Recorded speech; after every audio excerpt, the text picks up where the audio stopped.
হযরত মুহাম্মদ মুস্তাফা সাল্লাল্লাহু আলাইহি সাল্লাম মহান চরিত্রের অধিকারী ও আদর্শের জীবন্ত প্রতীক। প্রিয় নবী সাল্লাল্লাহু আলাইহি সাল্লাম সারা সৃষ্টি জগতের জন্য কল্যাণ ও শান্তির শ্রেষ্ঠ বার্তাবাহী, বিশ্ব জগতের জন্য রহমত স্বরূপ। সূরা কলমের ৪ নং আয়াতের মধ্যে আল্লাহ রাব্বুল আলামিন নিজেই সাক্ষ্য দিয়েছেন, নিশ্চয়ই আপনি মহান চরিত্রের অধিকারী। রাসূলুল্লাহ সাল্লাল্লাহু আলাইহি সাল্লাম ইরশাদ করেন, নিশ্চয়ই আমি চারিত্রিক গুণাবলী পরিপূর্ণ করার জন্য প্রেরিত হয়েছি।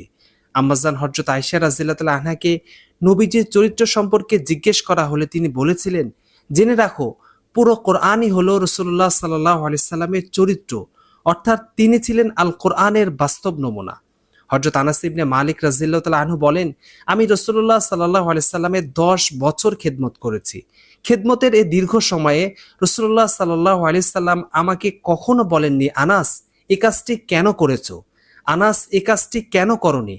আমাকে কোনো কাজে বিরক্ত হয়ে উপ শব্দটিও বলেননি। রাসূলুল্লাহ সাল্লাল্লাহু আলাইহি সাল্লাম সবার আগে সালাম দিতেন, মুসাফা করতেন।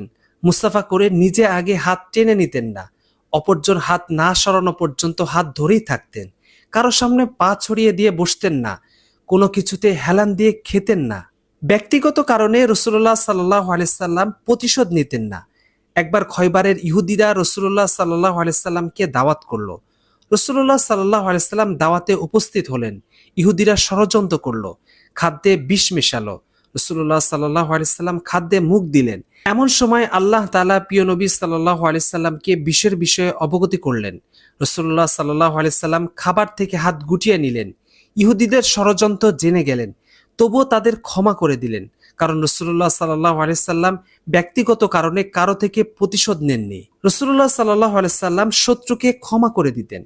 একবার রাসূলুল্লাহ সাল্লাল্লাহু আলাইহি সাল্লাম সফরে ছিলেন, ক্লান্তি দূর করার জন্য যাত্রা বিরতি দিলেন। সাহাবাগণ বিভিন্ন গাছের নিচে বিশ্রাম নিলেন। রাসূলুল্লাহ সাল্লাল্লাহু আলাইহি সাল্লামও একটি গাছের নিচে শুয়ে পড়লেন, তরবারিটি পাশে রাখলেন। এমন সময় দুশমন এসে হাজির। পাশে থাকা তরবারি কোষমুক্ত করে বলল, হে মুহাম্মদ, এখন কে তোমাকে আমার হাত থেকে রক্ষা করবে? রাসূলুল্লাহ সাল্লাল্লাহু আলাইহি সাল্লাম বিচলিত হননি, বরং স্বাভাবিক কণ্ঠে বললেন, আল্লাহ। একথা শুনে দুশমনের হাত থেকে তরবারি পড়ে গেল। আশপাশ থেকে সাহাবাগণ এসে জমা হলেন। দুশমন ভয় পেয়ে গেল, কিন্তু রাসূলুল্লাহ সাল্লাল্লাহু আলাইহি সাল্লাম ক্ষমা করে দিলেন। রাসূলুল্লাহ সাল্লাল্লাহু আলাইহি সাল্লাম বলেন, উহুদ পাহাড় পরিমাণ সম্পদ যদি আমার কাছে থাকে, তবে তা ৩ দিনের অধিক সময় থাকা আমি পছন্দ করি না।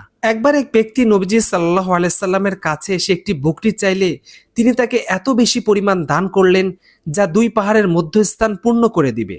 অতঃপর লোকটি নিজ সম্প্রদায়ের কাছে ফিরে এসে বললেন, হে সম্প্রদায়, তোমরা ইসলাম গ্রহণ করো, কেননা মুহাম্মদ সাল্লাল্লাহু আলাইহি সাল্লাম এত বেশি দান করেছেন যে তিনি নিঃস্ব হয়ে যাওয়ার ভয় করেন না।